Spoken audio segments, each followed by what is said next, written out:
Condensed Bat-Supe in 60 seconds. If you're looking for a dynamic voice for your audio dramas, corporate narrations, ads, or even your on-hold announcements, AB Voices can bring your messages to life. Just listen. I've heard that people love company mascots, so CAS Cable is proud to introduce, Mr. Sock Guy. The story I'm about to tell you ain't quite the kind of story that the Hollywood columnists like to print, and it ain't the kind of yarn that press agents like to tell. The name's Mayo, by the way. Milo Mayo. Hello, and thank you for calling about Rayovac's Power Challenge Guarantee. Welcome to the Oakland County Fair, where lifetime memories are made. And that's just a small sample. You'll get fully edited voiceovers that are ready to drag and drop into your presentation. Let's talk about your project. Drop an email to abvoices@gmail.com and we'll get started. AB Voices. Your message, your voice. The following is transcribed. Welcome to Condensed Bat-Supe. Now with 66% fewer superheroes than our regular podcast, which makes Condensed Bat-Supe even less nutritious, but still just as delicious. We're featuring episodes of The Adventures of Superman without the Caped Crusaders. Tie on your capes for lots of clock watching, plenty of exasperation, and close calls galore. In this edition of Condensed Bat-Supe, this portion of the Unity House story concludes with the next 3 chapters of the Hate Mongers Organization. We begin with Chapter 23, Race Against Death, as originally broadcast on May 16th, 1946. Faster than a speeding bullet. More powerful than a locomotive. Able to leap tall buildings at a single bound. Look, up in the sky. It's a bird. It's a plane. It's Superman. Kellogg's Pep. P-E-P, Pep. Kellogg's Pep, the Sunshine Cereal, presents The Adventures of Superman.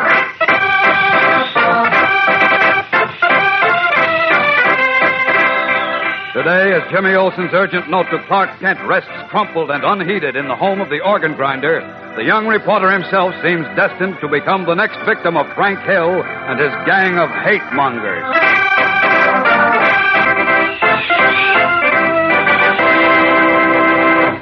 Hello there, gang. This is your pal Dan McCullough. Say, have you heard the neatest trick of the week? It's Kellogg's Pep Dish of the Week, a Pep Strawberry Flip.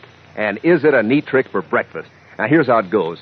You top your regular serving of Kellogg's Pep, the Sunshine Cereal, with plump, juicy strawberries. Then take your spoon and very carefully now give the whole thing a neat flip so that the berries nestle down among those golden toasted flakes of whole wheat. Add milk and sugar, and then see for yourself how that tender crispness and sunshine flavor can rise and shine. Kellogg's Pep sure does things for your appetite, no matter how it's served. Makes you want to eat the hearty sort of breakfast everybody needs. And you know, Pep has loads of nourishment to offer on its own. Solid whole wheat nutrition plus. So dig in, gang. Get all the good eating in your breakfast bowl of Kellogg's Pep. Don't leave one single tender, crisp flake. Because it's the wrong idea to waste cereal, particularly these days when the cereal grains are being sent to fellas and girls all over the world. Keep that in mind when Mom brings Kellogg's Pep home from the grocer's. Don't waste it. If you pour your own Pep, pour it carefully and polish off every bit you pour out. Pass the word along to the rest of your family, too. Always make sure to eat all your Pep. Don't waste it. And now, the adventures of Superman. When Jimmy Olsen, cub reporter for the Daily Planet, masqueraded as a young hoodlum and gained admittance to the headquarters of a subversive hate-mongering organization calling itself the Guardians of America, it was part of a plan devised by Clark Kent, a plan to learn the identity of the organization's leader and bring him to justice for his vicious attempts to stir up racial and religious hatred. However, in learning the man's identity, a cold-blooded fanatic named Frank Hill, Jimmy was engineered into a trap and at the moment is in danger of losing his life. Bound and gagged and half-conscious from the beatings he has received, he is being driven to the Metropolis Bridge, where it is planned to drop him into the dark river hundreds of feet below. Meanwhile, Kent, as Superman, has searched the city for Jimmy, and now, once more in his guise of the mild-mannered reporter, is sweating it out with Editor Perry White in the latter's office at the Daily Planet. Standing at the window, peering down into the darkened street, he stiffens as the bell in the Metropolis Insurance Building strikes the hour. 9 o'clock. It's been gone almost 5 hours. How much longer are you going to wait before calling the police? For all you know, he may be dead by now. That's a pleasant thought. Well, it wasn't meant to be pleasant. You're responsible for that boy, Kent. I know. You sent him into that rat's nest of killers against my better judgment. All right. Remember my telling you... I remember, Chief. I remember everything. What's that got to do with it? The important thing is that Jimmy's missing and we don't know where he is. Then why don't you do something about it instead of beating your chest and tearing out your hair? I've done all I can. I've checked every possible place he might have been. Their hideout, the pool room, his mother's house, my apartment, even police headquarters. When did you do all this? When I left you an hour or so ago. Well, you were only gone a matter of 20 minutes. What'd you do, sprout wings? I suppose you could call it that. Ah, you're crazy. I've heard enough of this talk. If you won't call the police, I will. No, wait. I'm all through waiting. But it might ruin everything. Jimmy may be all right. Anyway, the police can't do any more than I've already done. No. Who do you think you are, Superman? I don't think I know. What's that? Nothing. Hang up, Chief. Will you wait? Wait another 15 minutes. Okay. 15 minutes, but no more.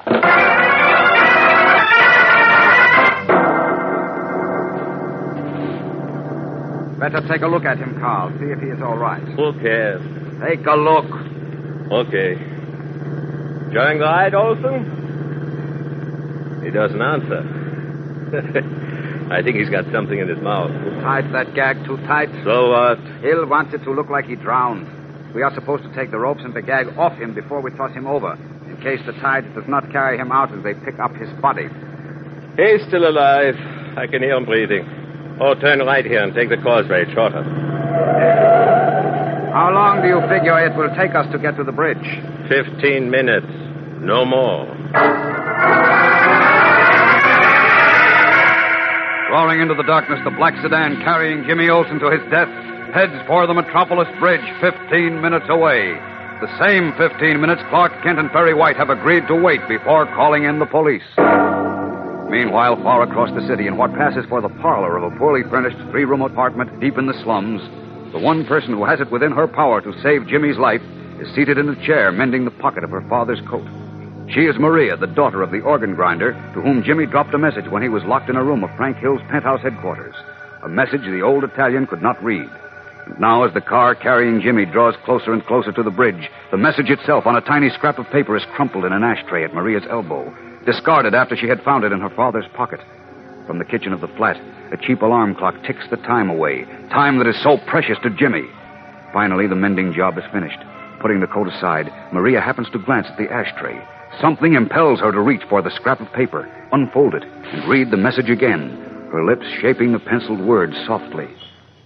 Please take this to Clark Kent at the Daily Planet newspaper. He will give you $1. Dear Mr. Kent, they have locked me in a room at 250 Willow Drive. They are going to throw me off the Metropolis Bridge as soon as it gets dark. Please come and bring help. Jimmy. Puzzled, Maria looks up. Her father is fast asleep on a threadbare couch at the far end of the room. Rising, she crosses to the couch and shakes him gently. Papa. Wake up, Papa. What's the matter? Papa, look. Yeah, what, carissimo? This piece of paper, Papa. I found it in your pocket. Madre di Dios, for this you waking me up. It's got some writing on it. It says to take it to a man on a newspaper. Oh, yeah?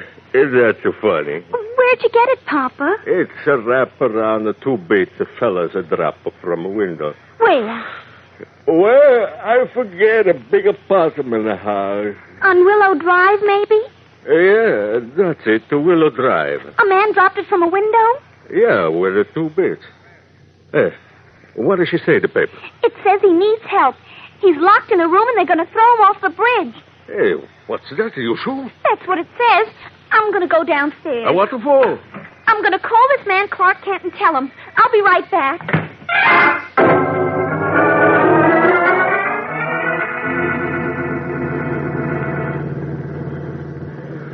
Swing left to the next corner. Pretty close to the bridge now. You can see the light. Yes, I see that. I sure will be glad to get this job over with. Well, it will not be long now.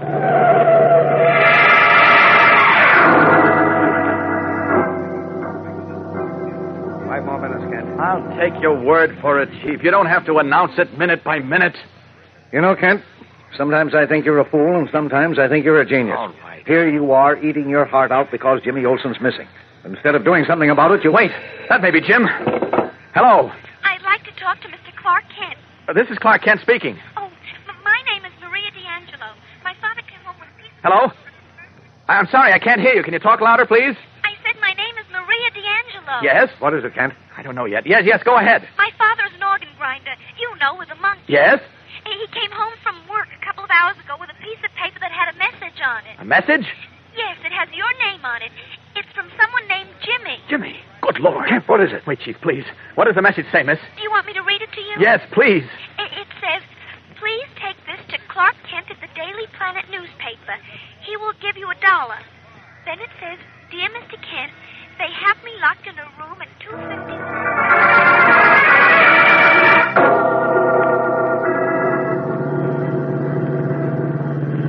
All right. Slow down now. We're almost at the center of the bridge. Not much traffic, is there? That suits me fine. Pull over to the right, close to the railing. Okay, this is far enough. Hold up. Yeah. Give the motor. How does it look? All right. I'll get out and you open the trunk and play around with the tools while you cut the ropes on his arms and legs. Leave the gag on till we're ready to toss him over. Okay. Make it fast, Eric. Right. We've got to get rid of him and be out of here in 60 seconds. 60 seconds, one solitary minute. Can anything save Jimmy now? We'll be back in just a moment with the exciting climax of today's episode. So keep listening. Say, you know what's a real catchy eye-opener when you come down to breakfast first thing in the morning? A bowl of Kellogg's Pep. Yes, sir. These crispy golden toasted flakes of whole wheat sure do give the go-ahead signal to your appetite every time. They're crisp, they're tender, they're full up with snappy sunshine flavor. They're delicate flakes of Kellogg's Pep, the Sunshine cereal. Good for you, too. Sure, your mom knows that. Because Pep brings you that famous whole wheat nutrition and more. Just show me a fellow or girl who can resist the proper solid sort of breakfast when Kellogg's Pep heads the menu. Why, every single spoonful is a rare treat in itself. Every crunchy flake is so terrific that, well, you want to polish off every last bit in your bowl. And you know, that's mighty important nowadays, because the cereal grains, like the whole wheat and Kellogg's Pep, have been picked out to send to fellows and girls overseas. So, gang, this is not the time to waste cereal. When Mom brings Kellogg's Pep home from the grocer's, make sure there's no waste at your house. If you pour your own Pep, pour it carefully, and eat up every bit you pour out. And say, pass the word along to your younger brothers and sisters, too. Get hep to Pep, gang. Eat all your Pep. Don't waste it. Parked at the center of the huge span of the Metropolis Bridge, Frank Hill's two henchmen, Carl and Eric, prepare to perform the last horrible act in their drama of murder, dropping Jimmy's half-conscious body into the dark, swirling river hundreds of feet below. Meanwhile, in Perry White's office at the Daily Planet, Clark Kent is still on the phone with Maria D'Angelo, the organ grinder's daughter. Yes, I've got that. Go on, miss.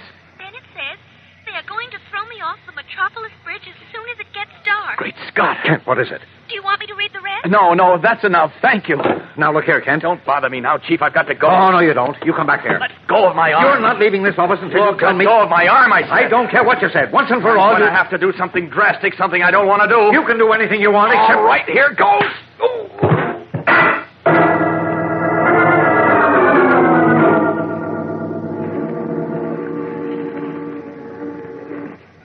The coast is clear. Get him out of the car. Rip the gag off. Don't bother untying it, rip it. Get this off. Okay. Now, up and over with him. In the shadowed darkness, the two men raised the almost inert body of Jimmy Olsen above the railing, while almost at the same moment at the other end of the city, Clark Kent strips off the clothes of the mild-mannered reporter and emerges in the red cape and blue costume of Superman. But can even he reach the bridge in time? Gang, no matter what happens, don't miss tomorrow's thrill-packed episode. Tune in, same time, same station. And remember, for breakfast, it's Kellogg's Pep. For excitement, the adventures of Superman.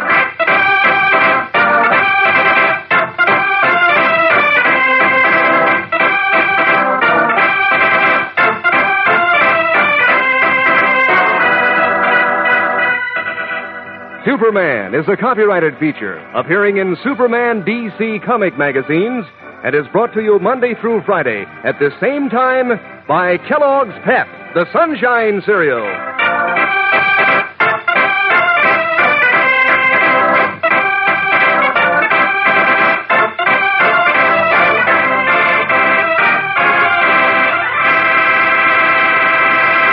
Lots of you kids have dogs. And I'll bet one of the things they enjoy most is a tug of war. Dogs seem to get such a kick out of using their strong teeth and muscles. Now, if you want to help keep your dog strong and husky, feed him Kellogg's Grow Pup dog food. It's just wonderful for dogs and has a good meaty flavor dogs like. There are 3 different kinds. There's Grow Pup Ribbon, Grow Pup Meal, and Grow Pup Pellets.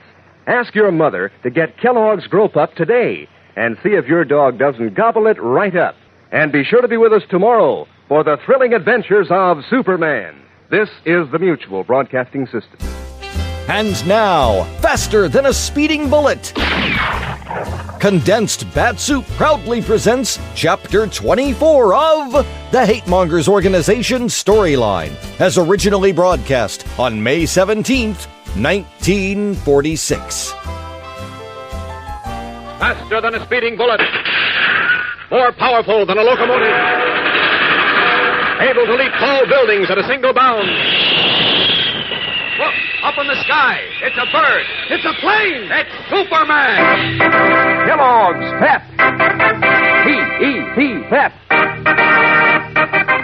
Kellogg's Pep, the Sunshine Cereal, present The Adventures of Superman.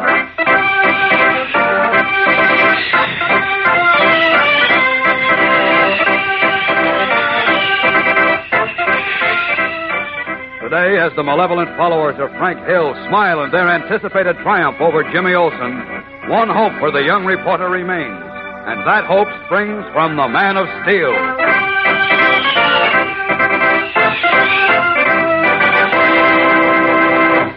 Say, gang, sitting down at the breakfast table may be a sort of ordinary thing that you do every day in the week. But there's nothing ordinary about breakfast if you're hitching up your chair to golden bowls of Kellogg's Pep, the Sunshine Cereal. Why, that sunny golden toasted flavor is enough to lift Pep right out of the ordinary class. It's so full and smooth and delicate. Not to mention Pep's tender crispness and the way your appetite seems to wake up smiling at your first spoonful of those crunchy whole wheat flakes. Yes, sir, when you want a regular sort of treat for breakfast, latch on to Kellogg's Pep. There's come on in every bite. And you know, Pep is good for you, too. Brings you solid whole wheat nourishment plus. So keep on the sunbeam, gang. Polish off that breakfast bowl of Kellogg's Pep clean as a whistle, because you don't want to waste cereal. You see, the cereal grains, like the whole wheat and Pep, have been picked out to give that swell grain nourishment to fellows and girls all around the world. Remember that when Mom brings Kellogg's Pep home from the grocer's. Don't waste it. If you pour your own Pep, take time to pour it carefully. And say, kind of keep an eye on your younger brothers and sisters, too. That's so easy to do and so important nowadays. Remember, eat all your Pep. Don't waste it. Now, the adventures of Superman. Caught in a trap set for him by Frank Hill, the vicious hate-mongering leader of an organization calling itself the Guardians of America, young Jimmy Olsen, who had learned enough to send Hill and his poison-spreading henchmen to jail for life, was condemned to die. Bound hand and foot and gagged almost to the point of suffocation, the Daily Planet cub reporter was driven to the center of the huge Metropolis Bridge by 2 of Hill's henchmen, who, under cover of darkness, planned to drop him into the dark, swirling waters of the river below. Meanwhile, with Jimmy's life hanging by the slender thread of a few seconds, Clark Kent at the Daily Planet received a telephone call from a young Italian girl, the daughter of the organ grinder to whom Jimmy had dropped an urgent message when he was a prisoner at Hill's headquarters. Forced to knock out Editor Perry White in order to quickly assume his true identity and go to Jimmy's rescue, Kent leaped from the open window and in the brilliant red cape and blue costume of Superman, streaked through the darkness toward the Metropolis Bridge, where, as we join them now, Carl and Eric, Hill's two murderous underlings, are about to silence Jimmy forever. His half-conscious body has been dragged from the rear seat of their parked car, and they are carrying it to the low bridge railing. Good thing he does not weigh much. I would hate to have to handle a 200-pounder this way. You're not kidding. All right, this is far enough. Now, just lift him up and toss him over the railing. You know, Carl, I think Hill made a mistake telling us to take the ropes and gag off him. Why? What if he can swim? Are you kidding? He's half dead now. I know, but he might revive when he hits the water. Don't worry. It's a 200-foot drop. He'll hit it so hard his back will break. Come. We're wasting time. Up with him. Yeah. What's the matter? Come on, Chip. He kicked me in the stomach. He must be in trouble crossing little rat. Oh, help! Help! Take him, Eric. I got his arms. Keep your hand over his mouth. I'll lift him up. Carl, there's the car coming. If he can't stop now, we got to get him over. Help me. He's holding on to the railing. Push him over. Push hard. That's it. A little more. There he goes. Fighting a desperate last-minute battle to save himself from being thrown off the bridge, Jimmy is no match for the two grown killers. With his clutching fingers finally torn from the island railing, he plunges down through the darkness, his body twisting and turning like a sawdust doll, his arms flailing the air helplessly. Down, down he plummets, down towards certain death in the angry, rushing tide water of the Black River. Meanwhile, less than a mile away now, calling on every last bit of strength in his powerful muscles, Superman cleaves the darkness like a shaft of scarlet light. Suddenly, his amazing vision picks up the turning, twisting body plummeting down toward the river. Great Scott, it's Jimmy. I'm too late. I can't make it. No, I've got to make it. I've got to. Faster! Faster! Arms outstretched, the man of steel dives for the surface of the river almost like a bird of prey, draining his vast supply of energy for a final desperate effort. Like a rocket blessed with the speed of light, he streaks under the arched span of the bridge as Jimmy's body, limp and formless now, reaches a point a few scant feet above the river. Hands extended and fingers spread wide, Superman exerts a last heartbreaking burst of incredible speed. His chest swims the swirling surface of the tide-swept water as he arches his great body, forces his hands out almost beyond their normal reach, and catches the doomed boy a split second before he strikes the river. Got him. Now, up! Up!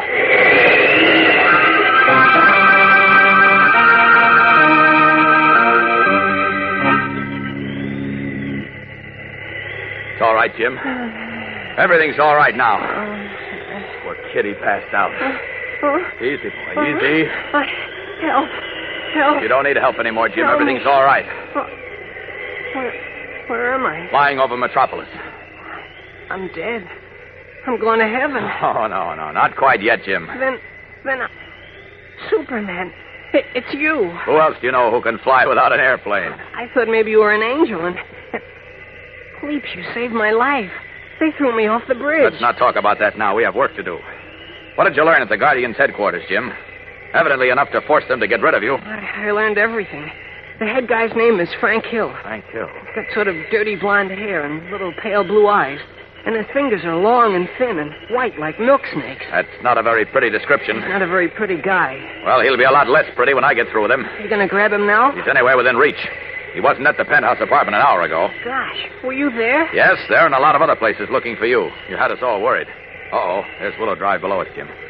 Suppose we drop down and see whether Mr. Hill is at home and ready to receive visitors. Okay by me. Okay, hold on. Down we go. Down!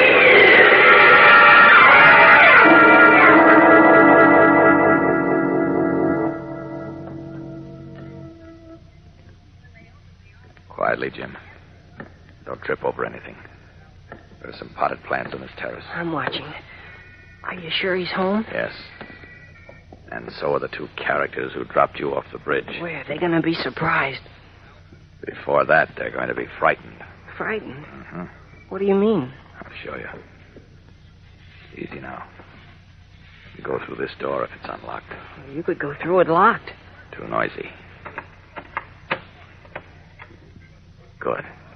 It's open.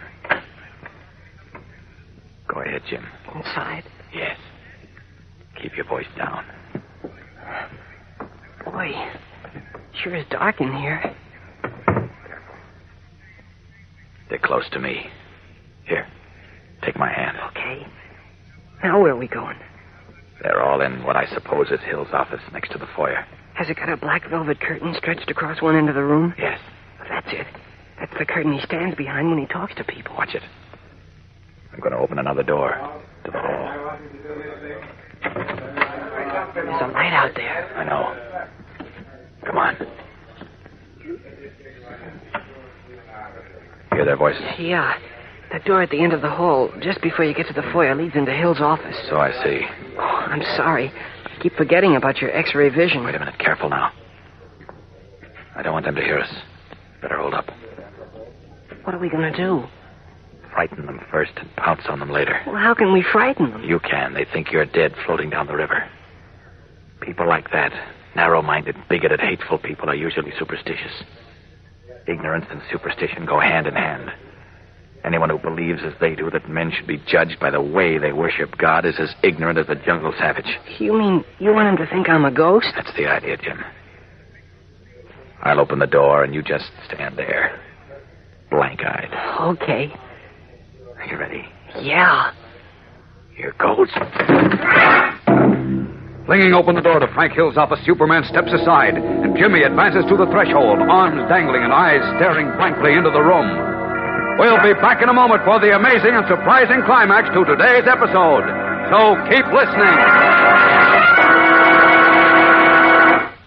Say, gang, have you tried it yet? Have you sampled that smooth combination? I mean, have you had a Pep Strawberry Flip, this week's Pep Dish of the Week? It's regular, gang, as terrific a breakfast dish as you'd ever want to taste. And it's made with a flip of the wrist. Sure, you just pour out your regular serving of Kellogg's Pep, the Sunshine cereal. Put some fine, ripe strawberries on top. Then take your spoon, and now, look, very carefully, give the whole thing a neat flip so that the berries are scattered all through the toasty whole wheat flakes. Add milk and sugar, and there you are, a Pep Strawberry Flip. It's a dish that gives your appetite a lift because those crispy flakes of Kellogg's Pep are something to latch onto. They're so tender and golden and full of that keen sunshine flavor. Yes, sir, a dish of Kellogg's Pep adds up to mighty good eating. And Pep is good for you, too. So make it a point to eat every last spoonful in your bowl because this is no time to waste cereal. You see, the cereal grains have been picked out to give that swell grain nourishment to fellows and girls overseas. So when Mom brings Kellogg's Pep home from the grocer's, make it your job to guard against waste. If you pour your own Pep, pour it carefully and polish off every bit you pour out. Be sure to eat all your Pep. Don't waste it. Playing on what he is certain is their superstitious ignorance, Superman has decided to teach Frank Hill and his two henchmen the meaning of fear before turning them over to the police. Jimmy, who they believe is by now a corpse in the river, steps to the threshold of Hill's office as Superman opens the door and backs out of sight. For a long, ghastly moment, the three men in the room stare at the figure in the doorway, at its dangling arms and blank, seemingly sightless eyes. Then, as terror grips them, one of them, the man known as Carl, screams out. The ghost of that kid? Walk into the room, Jim. Coming for us. Slowly. Oh, he's coming for us. Keep him away. Stop it. Stop it, you fools. My gun. Where's my gun? Don't touch me. Don't touch me. Get him. Stand back. I've got the gun. I'll kill him. Over my dead body, Mr. Hill. Get behind me, Jimmy. Who are you? I'll show you who I am in just a moment with my bare hands. Stay where you are. Don't come any closer. Put that gun down. I'll shoot. Put it down, I said. Firing point blank at the advancing figure of Superman, Frank Hill, the breeder of hate, attempts to add murder to his list of crimes, unaware that the Man of Steel has impenetrable skin that cannot be pierced by a bullet. But wait, something seems to have happened. Superman is groaning in pain and clutching at his stomach. Superman is staggering. What has happened? Is it possible that one of the screaming bullets from Hill's gun has found a vulnerable spot on Superman's body? Is there such a spot, like Achilles' heel? Gang, whatever you do and wherever you are, don't miss Monday's episode. And tell all your friends not to miss it either. Make sure to be glued to your radio Monday at this same time over this same station for the most startling surprise you have ever had. Don't miss it. And remember, for breakfast, it's Kellogg's Pep. For excitement, The Adventures of Superman.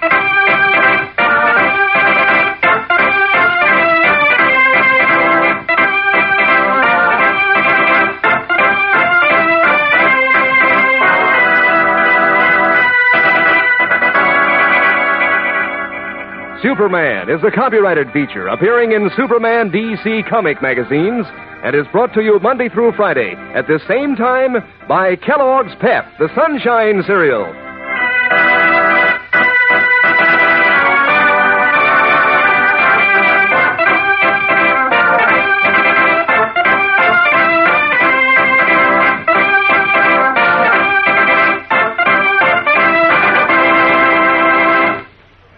Say, if you want your dog to tag right along with the gang, if you want him to be strong and husky, don't let him eat just to fill up. Mix his scraps of meat and fat in with Kellogg's Grow Pup dog food. Then just see if you don't get congratulations on what a fine dog you have. Grow Pup has what it takes to help keep a dog hitting on all fours, and it's full of swell, meaty flavor dogs like. Besides, there are 3 different kinds of Grow Pup. Grow Pup Ribbon, Grow Pup Meal, and Grow Pup Pellets. Ask Mother to start feeding your dog Kellogg's Grow Pup today. And be sure to be with us on Monday for the thrilling adventures of Superman. This is the Mutual Broadcasting System. It's truth and justice for the win, fellows and girls, as it all comes down to this. The final chapter of the Hate Mongers Organization storyline, as originally broadcast on May 20th, 1946. Faster than a speeding bullet. More powerful than a locomotive. Able to leap tall buildings at a single bound. Look, up in the sky. It's a bird. It's a plane. It's Superman. Kellogg's Pep. P-E-P, Pep. Kellogg's Pep, the Sunshine Cereal, presents The Adventures of Superman.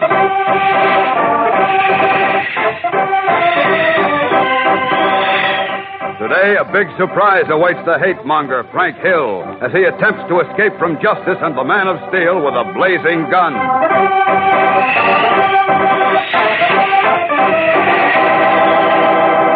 Hello there, gang. This is your pal, Dan McCullough. Say, how would you like your appetite to wake up smiling in the morning, same as you do? Well, here's how. Just tuck this thought in the back of your head for a quick reference. You're going to have a bowl of crisp, golden toasted Kellogg's Pep for breakfast.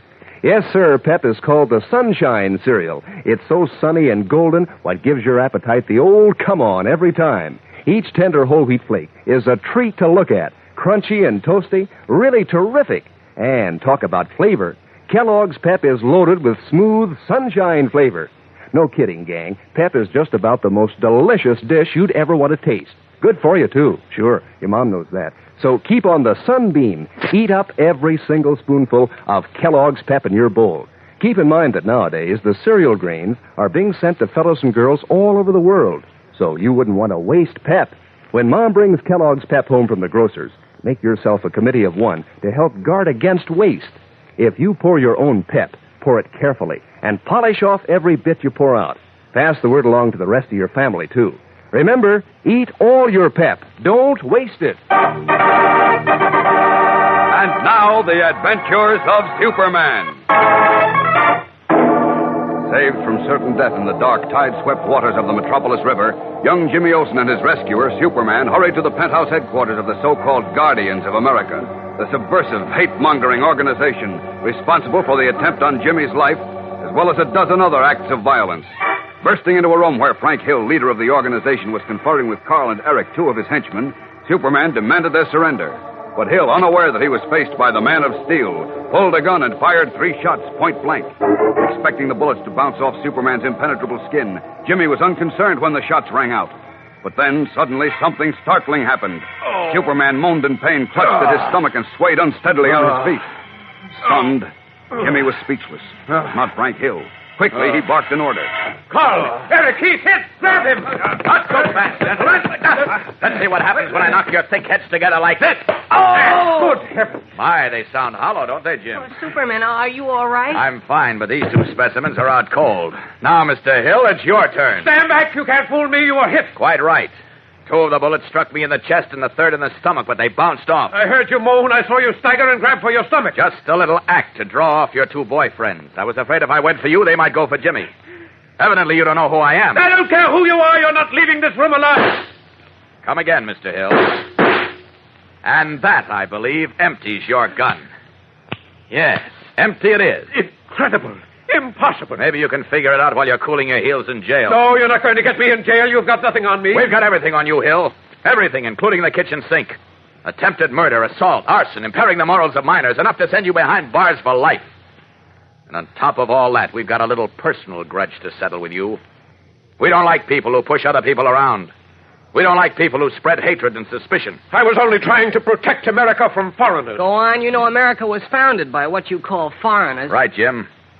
Tell me, Hill, was it because you were trying to protect America that you told Muggs and his gang to set fire to Dave Hoffman's drugstore? Hoffman's a Jew. The Jews are trying to run the world. Hoffman's an American, regardless of his religious preference. Besides, as I recall, that was one of Herr Hitler's favorite lines. What about little Danny O'Neill? He's Catholic and comes of Irish parents, yet you had him beaten to within an inch of his life. That's a lie. I had nothing to do with it. Of course not. Rats like you get others to do their dirty work. What about Dr. Leeds, a good Protestant minister? You almost succeeded in killing him. Is he a foreigner? You forgot Rabbi Stone. Yes, born and brought up in America, an honest student at college. Is he a foreigner? I'm not talking. You don't have to talk, Hill. The things you've done and the things you've tried to do speak for themselves. Jim, use that phone on the desk and call Inspector Henderson. Tell him to send a patrol wagon up for these fine specimens. Right, Superman. In the meantime, open that safe for me, Hill. Chances are it contains some interesting documents concerning your activities. I don't know the combination. That's a lie. Open it before I break you in two. Inspector Henderson, please. Tell you I don't know the combination. Would you like me to rip the door off? You have no right to touch Inspector, that. Is that... This is Jimmy Olsen. Yeah, I'm okay. Hold it. Better let me talk to him, Jim. Just a minute, Inspector. Superman wants to talk to you. Thanks, Jim. Hello, Inspector. Oh, I'm fine, thanks. Jimmy and I are at the headquarters of that Guardians of America outfit. We've collared 3 of them, including the big shot. Superman, Hill's trying to get away. Hold it, Inspector. No, you don't, Hill. Let go of me. I'll let go with this. There. Jeepers, you knocked him cold. Unfortunately, he'll live. Hello, Inspector. Sorry for the interruption. No, nothing important. Frank Hill, the leader of this rat's nest, decided he wanted to take a nap, and I had to rock him to sleep. Yes, now they're all asleep. I suggest you get a patrol wagon over here as soon as you can. The number is 250 Willow Drive, the penthouse apartment. What's that? Oh, you did? Oh, well, fine. Yes, we'll be here. Right. So long. Well, Jim, he rounded up the gang at the pool room. He's got them all at headquarters. Well, Muggs, too? Uh-huh. Now, suppose you and I take a look at that safe while we're waiting. Oh, how are you going to get it open? One guess. Oh, boy, I don't want to miss this. It isn't much of a safe. It's more like a sardine can. Well, here goes. That door should rip off its hinges pretty easily. Jeepers. You tore it open like a paper bag. And there's a lot more in it than you'll ever find in a paper bag. Look at those stacks of money. Must be $1 million there. Not quite, but there's enough. Now, let's see what's in this brown manila envelope. This looks interesting. More money? No, it's papers of some kind. Anything interesting? I don't know yet. We'll find out in a minute. Here, hold the envelope, will you, Jim? Okay. Now, let's see what we have here.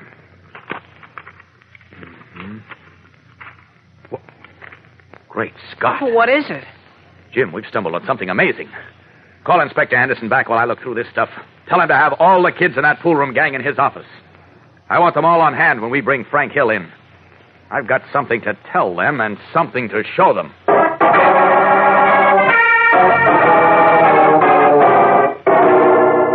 What has Superman found in the manila envelope? We'll be back in a moment to find out and to learn a startling thing about Frank Hill. So keep listening. Say, gang, what's your favorite word for describing something that you think is pretty swell? Do you say neat, keen, super terrific? Well, line up a whole bunch of those words, gang. You'll need them to describe this week's Pep Dish of the Week. It's called a Pep Jamboree, and here's how it goes. You pour out your regular serving of Kellogg's Pep the Sunshine cereal and top it all over with mixed fruit cocktail and a little of the sweet syrup. Pour on milk, and you have a pep jamboree, colorful to look at, terrific to taste. Believe me, you'll have a jamboree with that dish, where those crunchy golden toasted flakes of Kellogg's Pep are so good you can't miss. Before you know it, you'll polish off every tasty spoonful in your bowl. And nothing could be smarter, especially nowadays, when we don't want to waste cereal. Because whole wheat is one of the cereal grains picked out to go to fellas and girls all over the world. So get hep to pep, gang. When Mom brings Kellogg's Pep home from the grocer's, make sure it's not wasted. Handle with care is the idea if you pour your own cereal, and eat up every bit you pour out. Just remember, eat all your pep. Don't waste it. Our scene is now Inspector Henderson's office at police headquarters. Crowded into the room are the 10 boys who were members of the juvenile gang working for the Guardians of America. Frank Hill and his 2 henchmen, recovered from the Superman sleep treatment. Henderson and 3 of his police captains, Jimmy Olsen and Superman himself. Standing at one end of the room, holding some papers in his hand, Superman begins talking. Muggs, I want you to step forward. Since you were the leader of this gang, you can speak for all of them. Come on. All right. That man standing over there, Muggs, the man who calls himself Frank Hill. He was the one who gave you your orders, wasn't he? I don't know. You never saw him because he talked to you from behind a curtain, but you heard him speak. Now, you just heard his voice again. Do you recognize it? I don't know. All right. We'll tackle it another way. Have you any brothers, Muggs? Yeah, 1. How old is your brother? 26. Was he in the Army during the war? No, in the Navy. Where is he now? He's in a hospital. He lost a leg. I see. Any of you other boys have brothers or fathers in the Army or Navy? Raise your hands if you did. You in the green shirt. My father got killed in the Army. Oh, I'm sorry. All right, the rest of you put your hands down. We've got enough. The only reason I asked you whether you had brothers or fathers fighting in the war was to prove something to you. These papers I'm holding in my hand were taken out of the safe in Frank Hill's office. One of them shows that Hill was a draft dodger. That while your brothers and fathers were being killed and wounded, he stayed behind and lived off the fat of the land. And you know what he was doing all during the war? He was a German spy. In fact, his name isn't even Frank Hill. His real name is Franz Hiller. And that's the man who told you he was trying to protect America. The man who organized the Guardians of America. The man who tried to stop decent Americans like Dave Hoffman and Dr. Leeds and Father Sheehan and Rabbi Stone from doing something for America. Franz Hiller, who tried to double-cross America while your brother, Muggs, was losing his leg fighting for America. That dirty rat, I ought to kill him. You don't have to worry about him now. The America he told you he was guarding will take care of him and see to it that he does no more harm. But remember this as long as you live. Whenever you meet up with anyone who is trying to cause trouble between people, anyone who tries to tell you that a man can't be a good American because he's a Catholic or a Jew, a Protestant or whatever, you can be pretty sure he's a rotten American himself. Not only a rotten American, but a rotten human being. Don't ever forget that.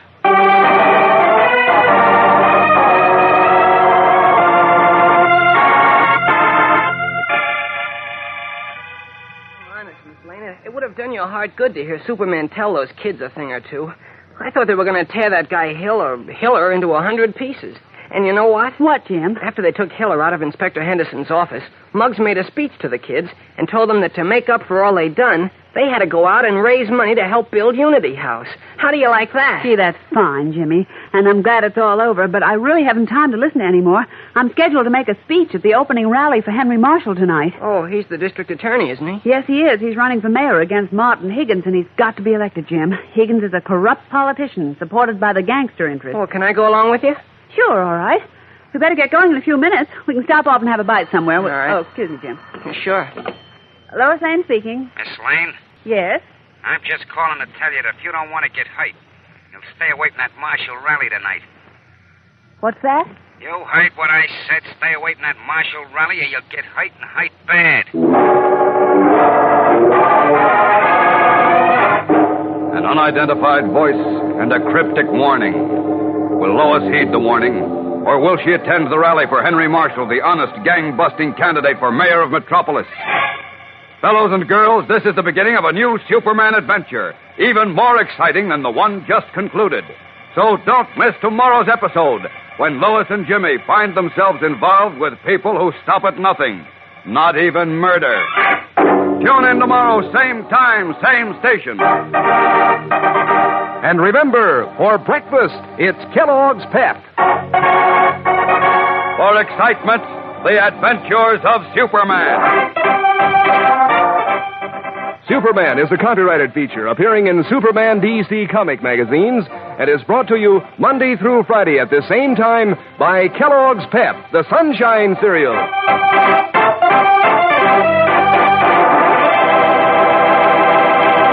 Hey, how about being a pal to your dog like he is to you? Sure, do him a good turn. Treat him to Kellogg's Grow Pup dog food. Why, it beats all how many dogs give Grow Pup the glad eye. It's so full of meaty flavor, and there are 3 different kinds to pick from. There's Grow Pup Ribbon, Grow Pup Meal, and Grow Pup Pellets. And you can give your dog the kind he likes best because they all have what it takes to help keep him right on the beam.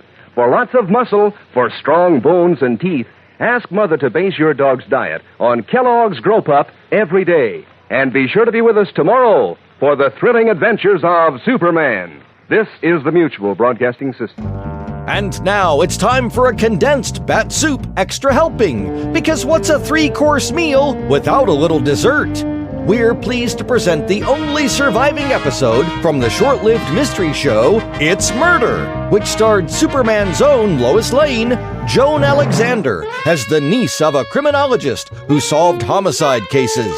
This is The Picture Wire Murder, as originally broadcast on August 10th, 1944. It's murder. It's murder. Another exciting mystery drama presented by the National Safety Council in cooperation with the Blue Network.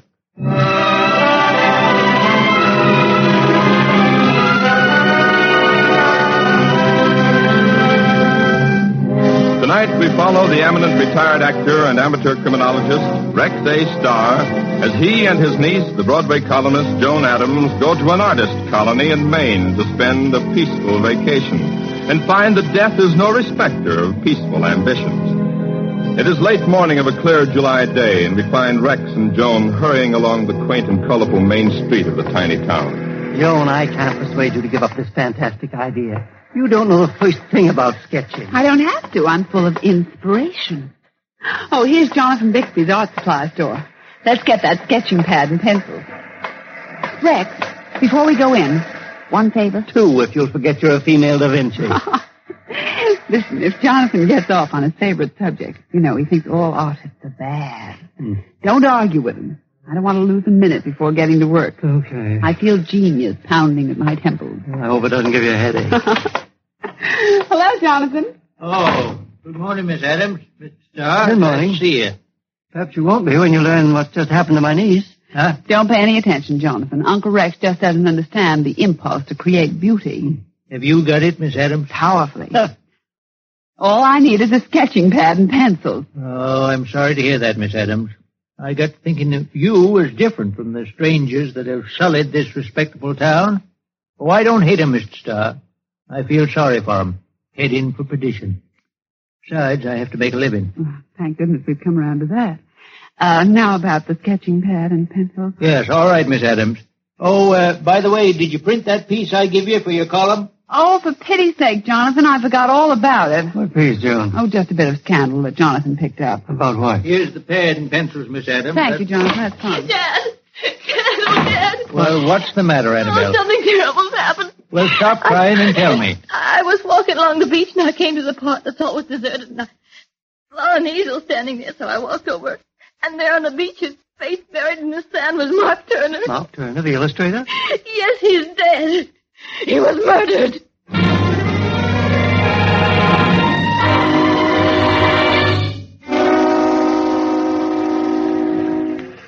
Well, there's the easel, and there's Mark Turner's body. Phew, I'm glad to be on flat ground again. I wonder how Annabelle knew that Mark had been murdered, Rex. There must have been some evidence. And there it is. What? This wire around his neck. Oh, how awful.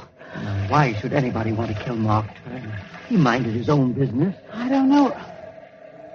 Oh, but I do. What do you mean you don't, but you do? You remember Jonathan asking me about a piece that he gave me for my column? Yes, what's that to do with a murder? Everything, perhaps. I'll tell you about it, and you can draw your own conclusions.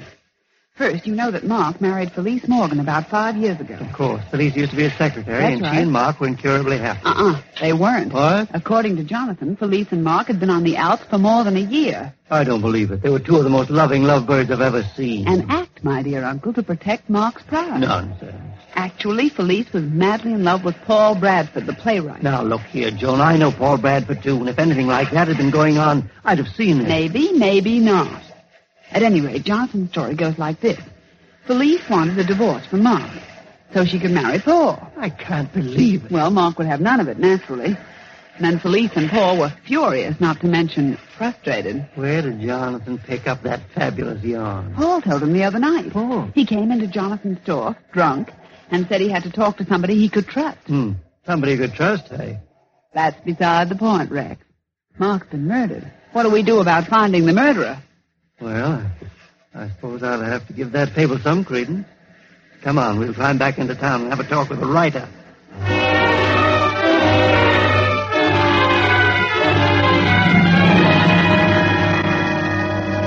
No sign of him, Joan? No, I searched the whole cottage. Paul has flown the coop. I was hoping it wouldn't be true. What about the garage? Car's gone. Everything points to a quick getaway. Well, this time he must be miles away. I don't think so. Why did Paul kill Mark Turner? To get Felice, Mark's wife. But I told you that story. Would he run away without calling on the fair Felice? For whose hand he blooded his own? Hey, you've got something there, Uncle. I think I have. What are we waiting for? Her cottage is just down the street.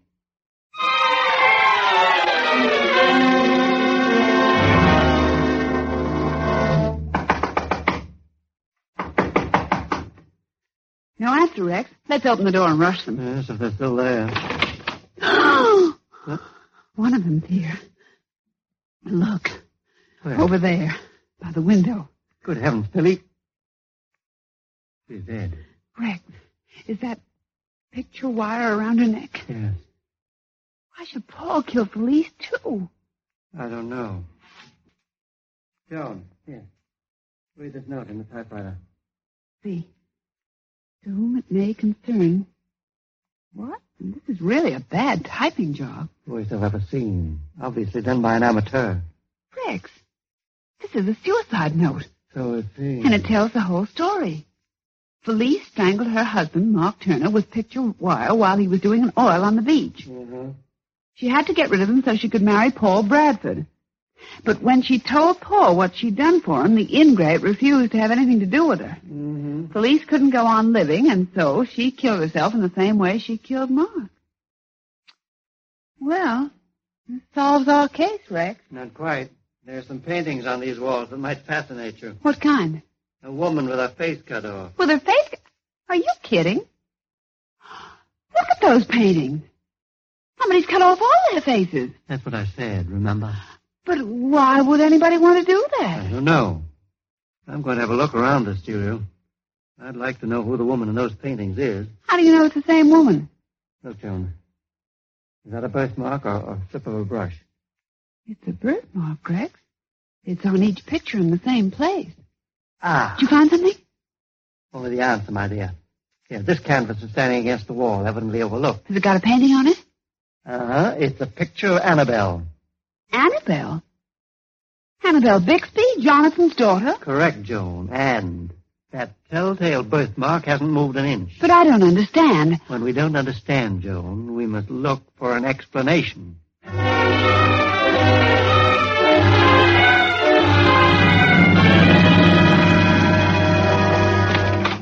Oh, where's Jonathan? I guess he must be in the back room of the store. I'll call him, Rex. Why? Listen, there's light in the back room. Let's get closer. There, Annabelle. Now, don't take it so hard. He wasn't your kind, anyway. But I loved him, Dad. He loved me. I just know he did. It would have come to no good, daughter. How can you say that? Mark promised to marry me. He was going to divorce his wife. He was going to marry me. He was Get that, lying to Rex? you, Annabelle. Mark and Annabelle of all things. He's going to write a full wasn't lying column to me. for you. He wasn't lying to me. Only yesterday he made me promise to wait for him till he got his divorce. And then he said we'd get married. We'd go to live in New York. He was not aiming to get a divorce from his wife, and I can prove it. Paul Bradford told me all about it. Mrs. Turner wanted the divorce so she could marry Mr. Bradford, but Mr. Turner wouldn't give it to her out of spite. That's not true, Dad. So Mrs. Turner had to kill her husband to get rid of him. That's what happened, Annabelle. Oh, Dad, you're not helping me at all. Isn't she putting on a beautiful act, Rex? Time's up, Joan. We're going to the back room for the capture. It'll be a pleasure. Imagine that, Annabelle, giving us a merry runaround. Hello, Jonathan. Oh, Mr. Starr, I didn't hear you come in. Annabelle and I was just having a It little was touching enough to be a second act curtain. But the third act, I'm afraid, will have to be played in the sheriff's office. The sheriff's office? Yes, Jonathan, and before you take a bow, let me tell you your exit will be permanent.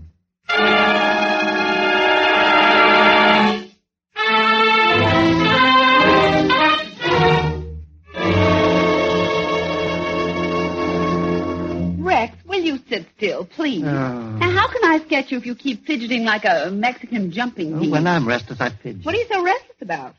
Aren't you interested in knowing how I solved the mystery? But you told me, Uncle Rex. Sit still. You told me that Jonathan was afraid that Mark was turning Annabelle's head. And then when he found out that Mark was using her as a model, Jonathan decided to save his daughter from that fate worse than death. Your memory amazes me. So, Jonathan followed Mark to the beach and strangled him. And then he went to Felice's cottage and... Rex, how did you know that Felice didn't commit suicide? Because she didn't type that note.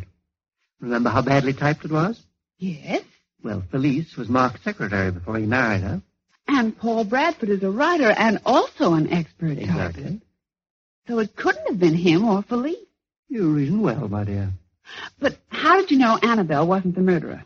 She had the motive. Yes, but Jonathan gave himself away when he told Annabelle that Felice had to kill Mark in order to get rid of him. But we thought that too now, didn't we? Yes, but we were the only living people who read that fake suicide note.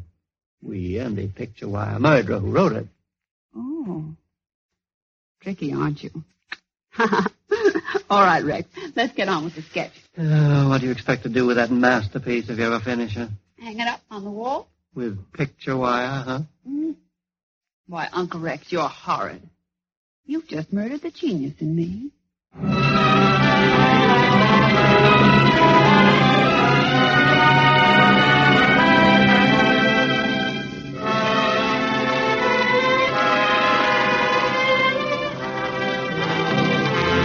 We invite you to join us again next week at this same time for another of our series, It's Murder.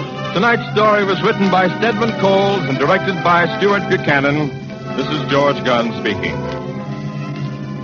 This is the Blue Network. That wraps up this episode of Condensed Bat-Supe, featuring the big finish of the Hate Mongers Organization from The Adventures of Superman. Thank you for listening. Be sure to tell your friends to subscribe to Bat-Supe on their favorite podcatcher. We can also be found on YouTube and Facebook. We'll see you next time for another exciting edition of Condensed Bat-Supe as we bring you the first 2 chapters of Al Vincent's Corrupt Political Machine, in which we'll find out if Lois goes through with her speech. And of course, we'll bring you another fine Bat-Supe extra helping. Until then, up and away! I'm sure you don't have to be reminded that winter weather makes for bad driving and increases the chances of traffic accidents. The fact is that the accident rate in winter months goes up as much as 50%. And it's easy to figure out why snow and ice on the windshield cut down your visibility, icy streets and roads make skidding easy. So if you have to drive in bad weather, remember to take every precaution for your safety. Use chains on your tires. Keep your windshield free of steam and frost, and above all, drive slowly. It's easy to take chances, but it's just as easy to be careful, and every chance you take may mean the one accident that will lead to death or injury. The odds are against you if you drive carelessly in bad weather, and caution pays off in safety.